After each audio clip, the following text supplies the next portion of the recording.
Hey everyone, welcome back to Ida's Kitchen with me, Ida, for easy, healthy, and delicious recipes every week. So let's get started.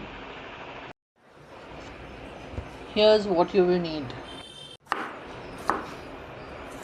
Begin by removing the seeds from the cucumber, then slice it thinly.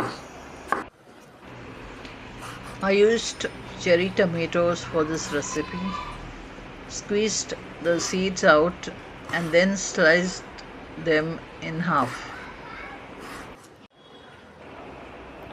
I then took a ripe avocado and sliced it. For the dressing, I combined olive oil, salt, pepper, lemon juice, and a generous handful of finely chopped dill leaves in a measuring cup. You can use coriander leaves too. After mixing it well, I set it aside.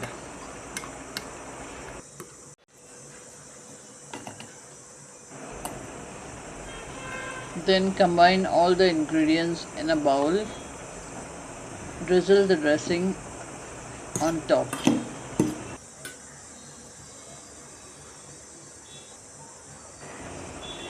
Give it another stir, and there you have it. Your salad is ready to enjoy. Now it's time to transfer the salad into a serving bowl. Bon appetit. Thank you for watching. If you enjoyed this video, please don't forget to like, share and subscribe to Ida's Kitchen for more easy recipes.